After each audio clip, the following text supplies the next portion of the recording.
What is up? I like scary. We are back for another Terrifier 4 video. Before we get into it, definitely smash the like button because it definitely helps. So recently, over at the Midsummer Scream Convention, they had a panel for HHN, and at this panel we had Phil Falcone, we had Damien Leone, and we had the owners of both coasts of Hollywood and Orlando's Horror Nights. They were, in charge of behind the scenes and everything. And we end up, talking about everything that goes into the houses, and specifically the Terrifier house that we're getting this year. And the topic came up where the Pale Girl is going to be involved in these houses, and we basically just got an announcement and a reveal from Damien. He said that with this character, we will find more out about this character in Terrifier 4. Would not be dressed as Art the Clown. She was going to be in this sort of like sundress and have like a flower in her hair, and then I quickly was like, no, it's going to be a female little Art the Clown. Yeah. And you will find out a lot more about this character in the next one. Yeah. So for us in Hollywood, Little Pale Girl. Now, I wonder if he, is telling us that she's going to make a return, because I think that would be cool for the Pale Girl to make a return, or it's going to be something that's involved in that newspaper article from Terrifier 2 that Jonathan was showing Sienna. You guys know I've been talking about that for a long time. I think that's where everything starts, with the newspapers and drawings. So in that newspaper, we find out about Emily Crane, the Pale Girl's real name. She ends up getting took out, at this circus in a trailer, and her parents were actually just like permanent performers at this circus. And we see her mom make a cameo in Terrifier 1. She was the cat lady, and remember we seen Art the Clown holding the baby doll, and he's like crying. Well, not crying, he's just sad or whatever. He's emotional, he's a mime. But it started to make me think, they said she had parents that worked in the carnival, right, or the circus. Art the Clown is a mime. Mimes are in carnivals and circuses, right? And when she came back as this evil entity, she wore black and white, similar to Art the Clown. Now, at first I thought it was like maybe it was just some resemblance of the comics. Comics are in black and white. And I had watched an interview where Damien said that yes, he did it because of like that bland comic book look. He just didn't say it was attached to that theory that I'm saying, but maybe it'll be revealed in Terrifier 4. So what if Art the Clown is the Pale Girl's father? That will be crazy. Think about that, because we saw her mother, and why was they having that little situation where Art the Clown is like he's reminiscing with this baby doll like it's his daughter or something? What if that's actually his daughter?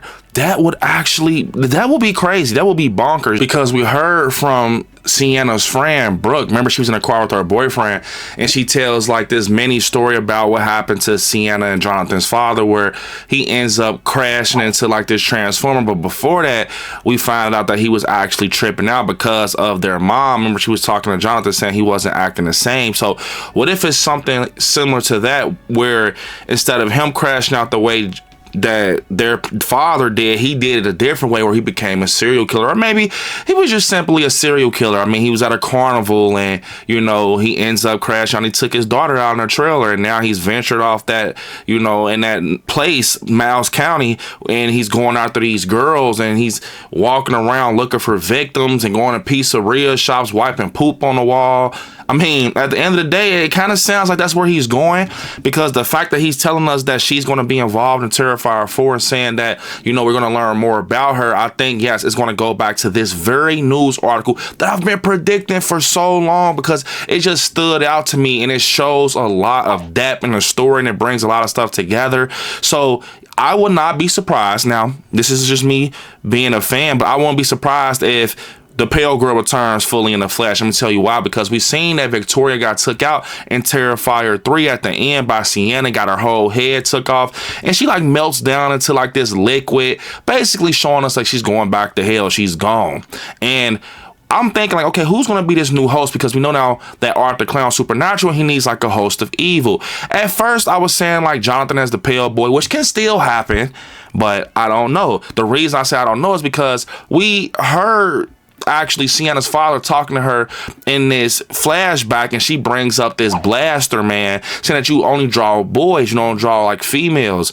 And you know, she basically ends up being like what her father drew. She's like this warrior, like this Viking warrior or whatever, and ends up finding out blaster man. And what if it's something where actually Jonathan comes back as a good entity? Like, you know, we've seen a lot of evil entities in the Terrifier franchise, but not like an angel type of entity. Now, we know this franchise is kind of starting to map up to be like a heaven and hell story, so it'll make sense to get like an angel involved. Maybe Jonathan is like Blaster Man, and he's going to help Sienna from the other side, and that's going to really take the fantasy aspect up high, like the sci-fi type of thing, to a different level. Now, I think that would be cool. I mean, a lot of people, you know, including myself, brought up Gabby at a point. I mean, I think Gabby's going to have a bigger role, being like she's just like simply that little sister to Sienna. You know what I'm saying? She's going to close the story out with her big cousin now being like her new big sister, and that's the only family she has left. You know, it's one of those stories where Sienna's like, man, you give me a hard time, you're looking through my journal and my diary and stuff like that, but in the end I love you, and you know, we're family. I think it's going to be one of those things. I will hope that they don't take her out, but we also found out in another interview that Damien was talking about Sienna's role in Terrifier 4, where he's saying that her journey to get her cousin Gabby, he's bringing that up, is going to be involved, and a lot of other stuff, and she's suffering a lot. She's lost everything, so it's pretty much what we're thinking, but I know a lot of stuff is going to be added. I just want to know if he's going to top that shower gill, because that is actually crazy.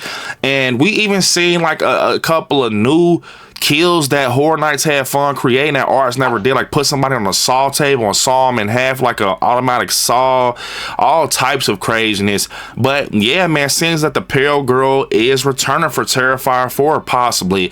He's saying at least that we're going to be talking about her in Terrifier 4. We're going to learn more about her, so I'm excited because I love the Pale Girl. So what if she returns as the Pale Girl? She's back being that new entity for probably her father, Art the Clown, or just probably Art the Clown. She's back. Remember, she grabbed his head and nothing happened to her. She just walked off. So she's still out there and she still can be summoned. So maybe the Pale Girl is returning and she's older because a time jump has went by. So maybe the entity has got a little older and is a little bigger, because we know that the actual actress ended up getting a little bigger. So maybe that's why they took a break, and now they're figuring out like, okay, we did it with Jonathan, so we can do it with, you know, her. And I think that's what's going to happen. I think the Pale Girl is going to make a return for the final one, and everybody loved that character, so it makes sense. And I think that's what's going to happen. The newspaper's going to get brought up, and we're going to learn more about this character and her backstory, her connection to Art the Clown, possibly, and just that night at the carnival with a 10-year-old getting killed in the trailer. So let me know down in the comments, what do y'all think about this? Are y'all happy? Are y'all excited? And we know, possibly just rumors that Terrifier 4 will start filming next month in New York. And we remember Arthur Clown, he was on that bus and we saw the woman reading the Ninth Circle, kind of showing us that we could potentially be going to hell, like, you know, the Ninth Circle or whatever. And I think that one thing that's going to be crazy is seeing how Damien brings them in there and seeing like how, you know, it's a portal that inserts to that. I mean, we did see in Terrifier 2, she fell through this like hole in the ground or whatever. I'm not saying that that's the way, but I just think it's going to be unique to see how he decides to put all of this. Also, I think that we're going to see a different version of Art the Clown. I think that, yeah, even if he has a host of Eve or anything, we're still going back to that first Terrifier where, you know, he was just originally just a slasher, but I think it's going to kind of be half and half, supernatural art, slasher art. Like, I think we're going to still get playful art because that's his niche and what he does, but I think it's still going to be more things added to him that makes him a little bit more airier. This is the final one, and we hear that the first 15 minutes of Terrifier 4 will be about Art's backstory and origin story. And I think that this is going to be different to see, because you usually don't see too much like this when it comes to Terrifier. They kind of just show it and they pull it away, but it seemed like it's 15 minutes worth, so we're going to see how everything happens. I will not be surprised if we see him back at that carnival with Emily Crane putting his makeup on his face, and it's a flashback to her murder. I would not be surprised if we see that, but I can be wrong. I think that it's going to be a lot of story-driven moments in Terrifier 4, and I can't wait. I can't wait to see how this plays out, and I think it could potentially be the best Terrifier movie in the franchise, especially if he's going back to the first one and he's bringing old elements back. That's what's going to make it feel so beefy and new. And let's see, man. Let's see if we get some news. Y'all know your boy covers everything Terrifier related on this channel. Anything that's Terrifier, we're covering it. And yeah, man, I got you all, and I can't wait to cover some Terrifier 4, man. So with that being said, remember to hit the noti bells on your way out. Smash the like button, and I want you all to hit me up on all my social medias at ILIKESCARY, and I'll see you all in the next one. Peace.